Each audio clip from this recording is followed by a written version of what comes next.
Come with me to a magical place where being labeled the pork queen is a compliment, where being nice is just a way of life, and where all leaders of the free world must pass through. Welcome to Iowa. Whether you're a current Iowan, an Iowa expat, or an Iowan at heart, this show is for you. This is the Iowa Podcast. Real Iowans, real talk, no drama. I'm Justin Brady, and today I'm joined by Iowa State Auditor Rob Sand. Rob, nice to talk to you again. Thanks for coming on the show. Yeah, happy to be here, Justin. It's been a while. So, yeah, it has been a while. It's been, I think last time, and we may get into this later, but last time we had like breakfast at Gateway in Des Moines. So, yeah. Was that like a year ago? It was during the pandemic. We sat outside. Was it pre-vaccine, post-vaccine? Oh, I have no idea, but I like how you put in there, we sat outside, everybody. We were being responsible. This is what helps me date stuff. Yeah, well, that's true, right? Pre-pandemic, post-pandemic. Now I'm dining indoors, but was I then? Or right. Honestly, might have just been a nice day. I like to sit outside. So yeah, we did do outside. I don't remember what time now. Anyway, who cares, right? It's been a while. But it was fun. It was fun. We had breakfast. It was fun. So, you're no stranger to really hard-hitting questions. Maybe you can hear the sarcasm in my voice. But the number one most important thing Iowans want to know right now, Auditor Sand, is what happened to the pizza audit? Like, you were a Casey's guy, but Kum and Go was trying to get your support on Twitter. What happened to the pizza audit? And should we expect more pizza audits or other restaurant audits in the future? This is the most important thing everyone wants to know. It is. It's very important. I think there's a very simple answer to it. You can now get breakfast pizza all day long at Kum and Go. And so that has made me lean heavily in the Kum and Go direction. And Casey's has refused to come along. So it was State Fair time of the year, I'm pretty sure, in 2019. And Kum and Go came out to the Capitol, where they do the busing to the state fairgrounds. Yeah. And they brought some pizza. They invited Casey's. It was supposed to be kind of like a breakfast pizza taste off. And that was the day where I really began lobbying hard for all day breakfast pizza. And it's something that I worked at for quite a while because I'm a big breakfast guy. I like breakfast at all hours of the day. And when you can just put it on a slab of pizza dough and make it easy and portable and convenient, it's even better. Exactly. So Casey's is just not really engaged. They've refused to do all day breakfast pizza. You still typically can't get breakfast pizza by the slice after 10 a.m. Obviously, you can always order it, but the whole point here is I'm busy. We're all busy. Right. We're stopping at the gas station to get our meal to eat in our car. We're not going to order an entire pizza ahead. Yeah, I mean, so Kum and Go, you can get all day breakfast pizza. In Casey's, you can't. So there you go. So it sounds like the rumors are true. Then that you're at the auditor's office. There is a division that you're starting that is fully devoted to pizza auditing. Is that correct? I can't honestly tell you that there has. I can. Let me put it this way. I can't honestly tell you there has been zero taxpayer dollars put into the pursuit of breakfast pizza excellence and integrity and accountability in Iowa. I'm going to hold you to that. That's just something that I do in my personal time. Yeah, I'm going to hold you to that. I'm going to record this audio, obviously, and maybe we should put this on a podcast. So, embarrassingly, Mr. Sand, I don't know how long it was, but let me just say, when I was an adult, I didn't fully understand what the auditor's office even did. I really should have. And only after I got into politics, started writing a little bit, and I didn't run for office, obviously. We met at my time at WHO Radio. I had a show there, for those that don't know. Only just before that time did I start really looking into everything and taking an interest in it and understanding the nuance. So I know that there are a lot of Iowans like me that are familiar with you. They're familiar with the auditor's office, but they just honestly don't know what the heck you do, right? And no one wants to be the idiot to come out there and say, look, I don't know no one wants to ask their friends that. They don't know what to Google. So what exactly do you audit? What do you do? And are you limited to just state funds? Can you look into city funds? Sure. What's the purview? So it's a great question. It is literally the most common question that I get asked. Oh, good. So for all the that's people out there who don't want to ask, who feel kind of embarrassed about it, there's definitely someone who's just like, "Hey, I don't know what you're doing. What is that? What do you do?" So I answer the question a lot. The easiest answer to the question is we are the taxpayers watchdog. What that means realistically is we historically have done two things, and I have now added a third thing that we do in my time in the state auditor's office. So we have always done financial statement audits. I don't know that always, but we have for decades done public corruption investigations. And that was how I got to be familiar with the office myself. I had been Iowa's chief public corruption prosecutor in the Attorney General's office for not a decade, but 7 years maybe. And I had spent in that time a lot of time working with the auditor's office because they would conduct a public corruption investigation, and then I would go ahead and determine whether or not it needs prosecution. And so we did that. And then the third thing that we do, we have started a new program in the office called PI. PI stands for Public Innovations and Efficiencies. The whole point is we promote public innovation and efficiencies, saving taxpayer money, making government more efficient. It has been a wildly successful program. The State Auditor of Mississippi has already copied it. Wow. So I think anyone in the state of Iowa should be proud. You know, other states are looking at us and saying, hey, look at that. Look what Iowa's doing to improve government efficiency and save taxpayer money. Let's copy that in our state. Yeah. So good for our state, good for the folks in our office who helped put that program together. Yeah, and I think that's one thing that I think even people on the left, far left, far right can agree on is that we don't want taxpayer money being wasted, right? That's one area. I would hope. Hopefully we can all agree on that. I mean, there are definitely your wackos on the extremes, right, that are going to disagree. Like, I like waste. I want to burn money. But, you know, for the most part, I think most reasonable people like that. Can you look into, like, cities? How granular can you get when you do an audit? Oh, yeah. So we audit every state agency by law and every state department by law every year, just automatically. So that includes the universities. It does not include authorities. So there's the Iowa Finance Authority and the Iowa Economic Development Authority. We do not by law audit them every year, although we can get involved in certain circumstances. But you could if you wanted to. We could in certain ways. Oh, interesting. The plot thickens. It's not as straightforward as every other state agency, right? But and then the other part is so local entities, local audits. Every county gets an audit every year. Every city over a population of 2,000 gets an audit every year. And then the littlest towns get an examination once every 8 years.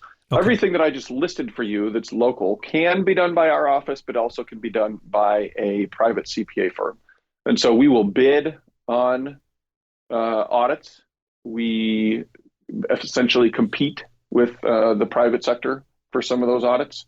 And the private sector handles a lot of them. Got it. And then public corruption investigations at the local level, we can dive in on public corruption if we or any suspected waste, fraud, and abuse.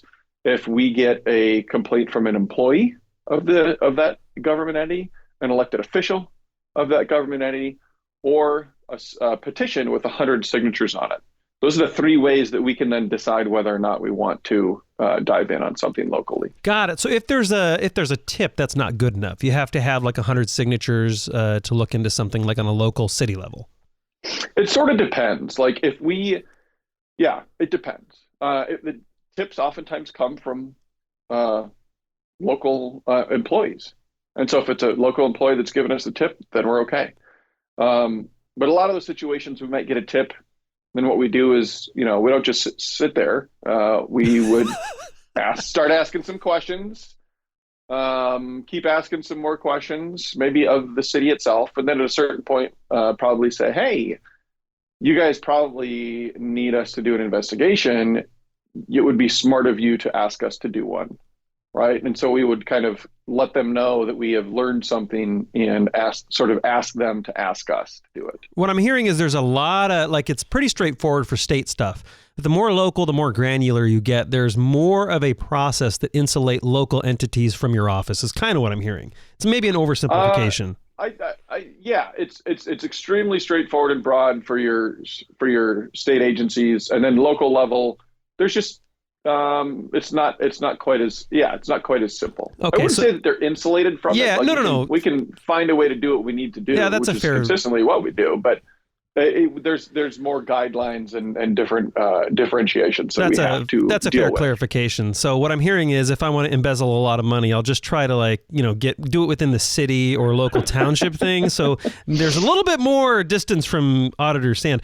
So I think what this means then is that the IEDA, IFA, that Axne and Grassley have both expressed frustration about the slow rollout of that federal rental assistance funding. Yeah. So does this mean it's hard for you to investigate something like this, or because you have a senator and a congresswoman who've said something, now you can? And will you? Is this even on your radar at all?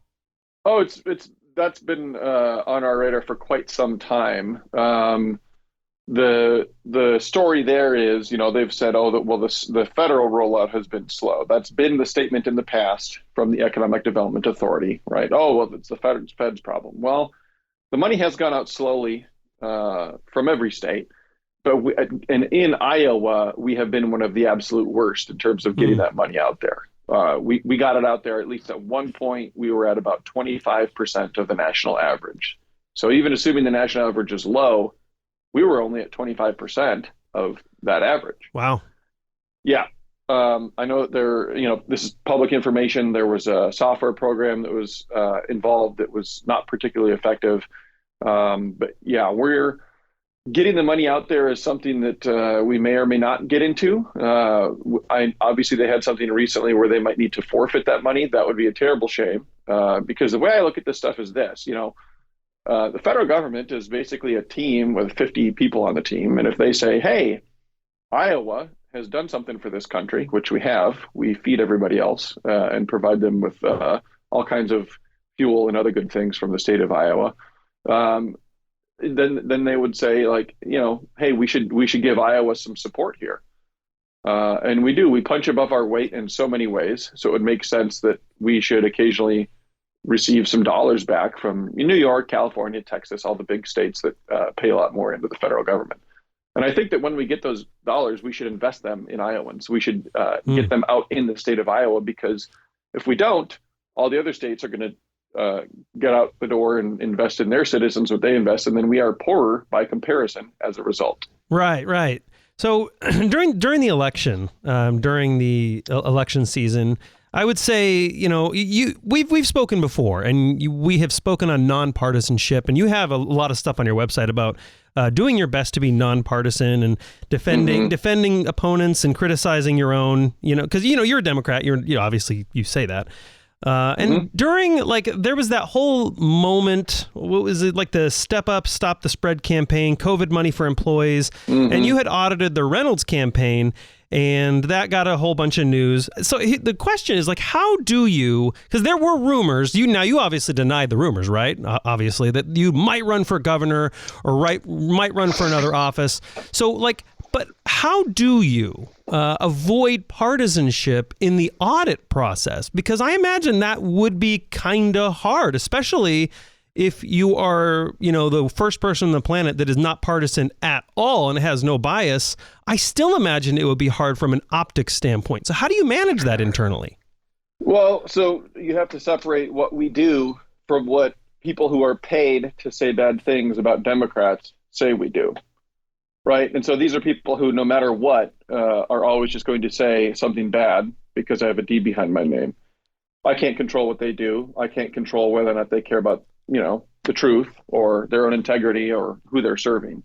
But this is what we do in the office, right? I've got a senior leadership team that's a Democrat, an independent, and a Republican. I promoted people into that team who actually had made campaign contributions to my opponent in 2018, to my predecessor.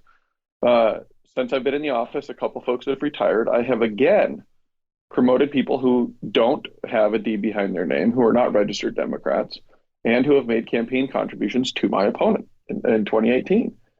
And so at the end of the day, Justin, the people who are sitting in our office making decisions about, what we get into, how we need to look at things, what the appropriate move is, what the truth is, those aren't people who are sitting around saying, well, Rob, we need to do this for the sake of the party. We don't do that. There aren't any conversations about that. Well, Rob, we need to do this for you, for your career. We don't do that. These are people who go into the ballot box and booth and vote very differently.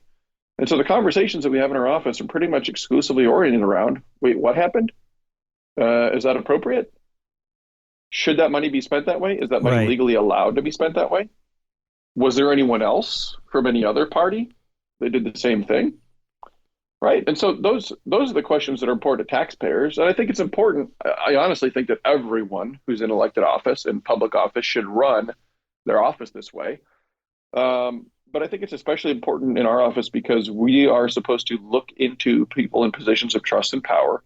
And I want everybody in this state to know, no matter who you are, no matter what your political affiliation is, you can come to our office and you can complain about someone no matter what their political affiliation is. Yeah. And you can expect that we are going to take that complaint seriously and we are going to look into everything. So the example with the Stop the Spread thing, what people love to gloss over is people say, oh, you were criticizing Reynolds and that was unfair. Well, people love to gloss over that the same report also criticized the Democrats who run the Polk County Board of Supervisors because they did the same thing.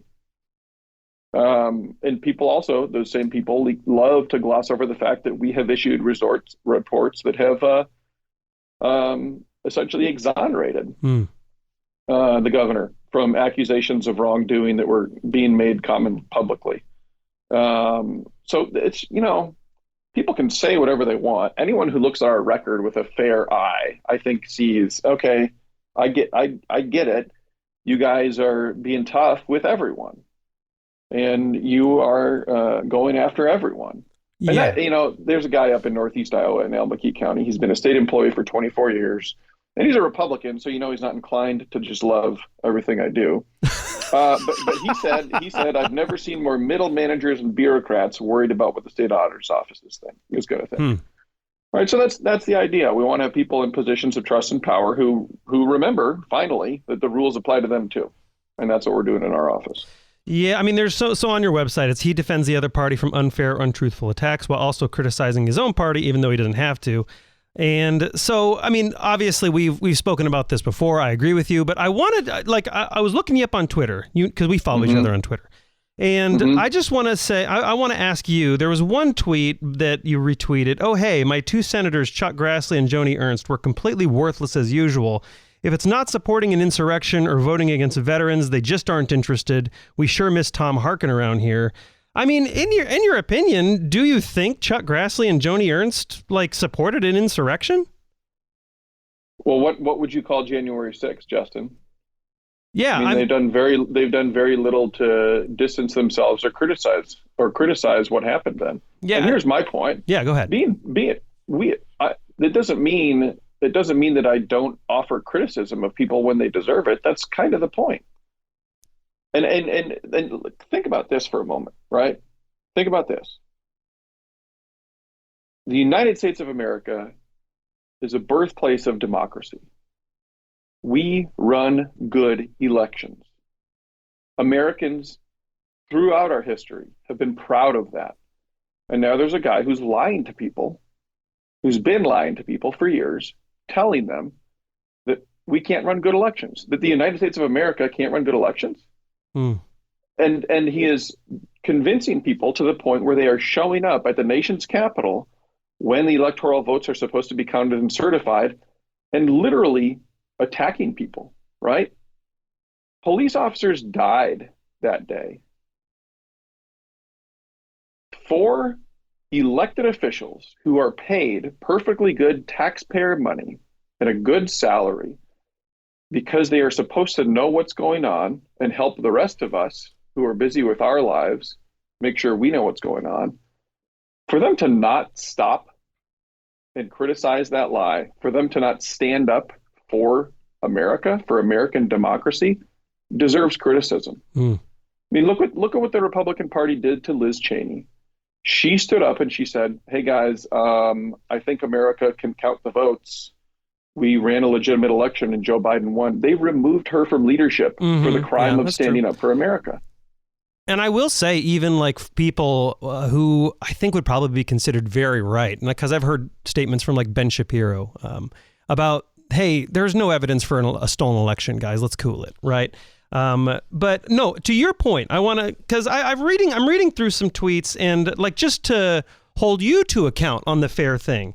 Brought to you, like another one you quote tweeted, brought to you by anti-law enforcement statements from elected Republican leaders. And this was the DHS and FBI bulletin warning of an increase in violent threats.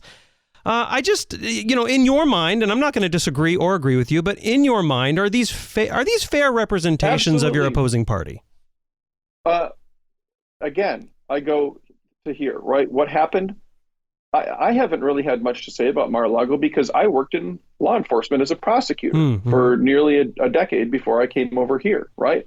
I know how law enforcement works. I worked with lots of wonderful people at the FBI, and I have a great amount of respect for folks who I've worked with in law enforcement across all levels, police, state troopers, DCI, Division of Criminal Investigation agents, right? As soon as that raid happened, elected officials in the Republican Party jumped on it, and they started screaming about it and saying that it was wrong, that it was done terribly, that it was inappropriate. And this is stuff that they knew nothing about fundamentally, Justin. Nothing, right? Because law enforcement doesn't investigate openly. It has to do it confidentially. That's the same way our office works. And so they jumped on this and started denigrating law enforcement. And then what happens as a response? This guy goes and attacks an FBI office. Yeah, and so, yes, I believe the leadership absolutely does matter. And you should expect that when you tell people that law enforcement, when you tell people that something has happened, you should expect that there are extremists out there who will take that very seriously, especially in today's climate. And that's why the other tweets that I have on my website do the opposite. Right? When I see people criticizing Governor Reynolds, she's spoken openly about this. Credit to her. She's recovered. She is sober. She has had struggles with alcohol in the past. When I see people, conversely, in my party unfairly criticizing Republicans, I tell them to cut it out. If you're criticizing the governor for having had a drinking problem in the past, that really says more about you. Addiction isn't a joke. It's not something that people should treat as funny. When we said that some COVID funds, we had a finding that some COVID funds had been misspent by the governor, we had people replying to that on social media, lock her up. And I responded to those tweets and I said, no, this is not a criminal offense. She didn't steal the money. She didn't spend it on personal purposes. It's not a crime what happened here, and we should have less of that behavior, not more of it. And so I'll defend Republicans when they deserve it, but they've earned this criticism through their unwillingness to stand up for American democracy. And I stand by it 100%. So to your credit, I think that last year, the reason we met is because there were some COVID. We had a public, respectful, you and I, when we disagree on Twitter, we do so. I think, in my opinion, we do so respectfully. Maybe someone would disagree. I think we have a good Twitter relationship. But to your credit, I disagreed with you on something, you disagreed, and your immediate response was, hey, let's get breakfast and talk about it. And to your credit, I don't really see, except for like David Young, who would do the same thing. I don't really see, and he's not in office obviously anymore. I don't really see anybody doing that. So to your credit, I think that's a huge boost to your integrity and your character. So one of the areas I want to get into like the state budget in general. Obviously your position is auditing, right? But if you had the power and if you had a lever to pull, what is like one area of the state budget you'd allocate more money to if you had like sole discretion? Yeah, education. The other piece, I mean, certainly education. I grew up in Decorah in Northeast Iowa, had a wonderful experience doing K-12 there. I've got, my wife and I have two boys. One is just about turned 6. The other is 3. They're in public schools here in Des Moines. Our teachers work so hard. I had this thing that I posted on social media a while ago where teachers are looking for classroom materials. It's called #ClearTheList. And they just had these big lists of things that they needed for their classroom that they didn't have money to cover. We have underfunded education in Iowa. We have not kept pace with even pre-inflation, right? Before inflation was going wild. Our funding for education in Iowa had not kept pace with ordinary inflation for a long time. And I really think that, that's the quality of an Iowa education is really something that's important. We put it on our quarter, Justin, Foundation in Education. That's on the Iowa quarter.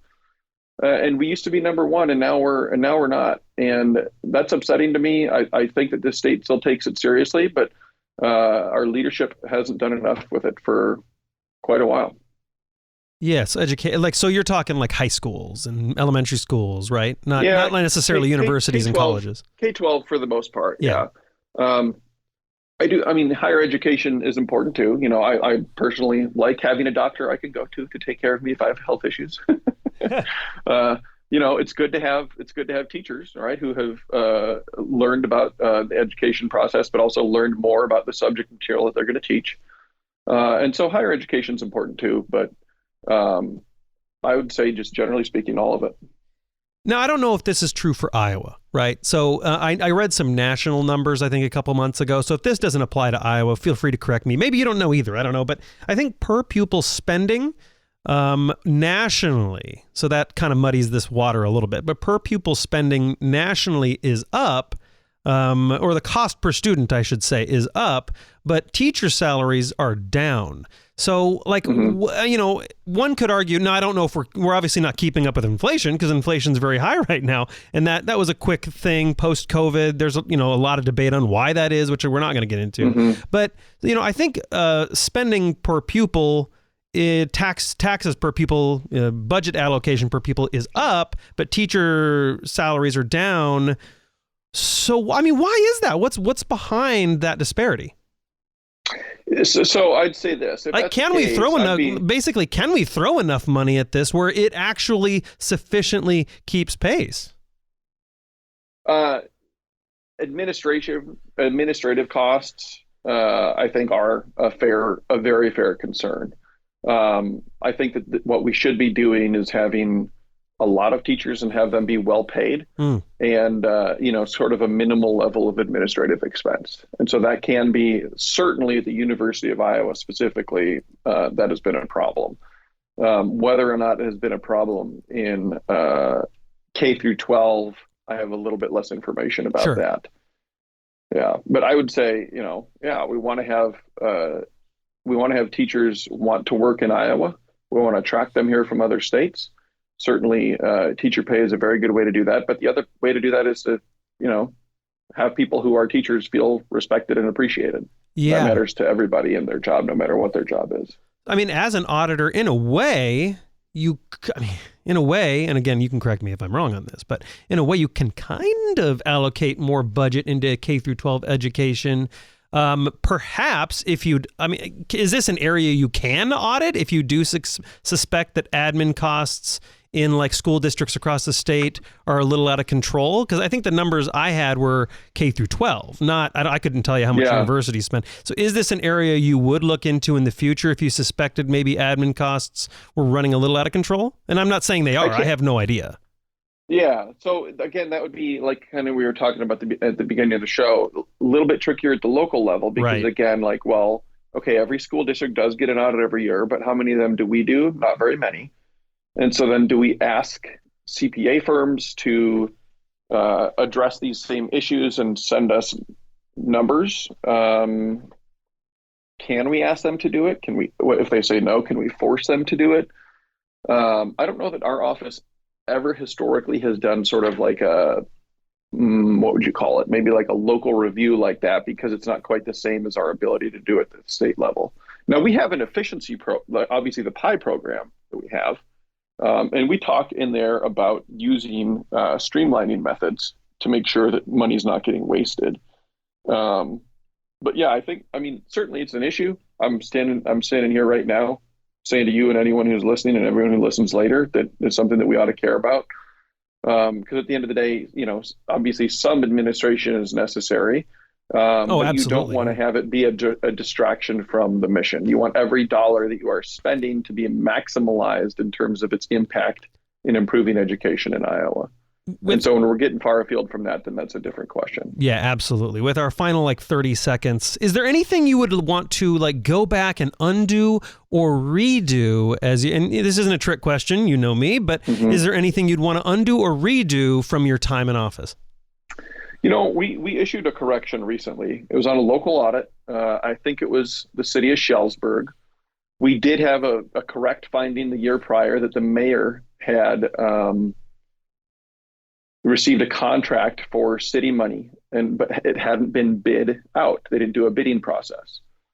Now, somehow that reappeared in this year's audit after the exit conference when they had a chance to kind of look through things. Only once the audit was issued did someone point out to us, hey, that's not right this year. We did the bidding process.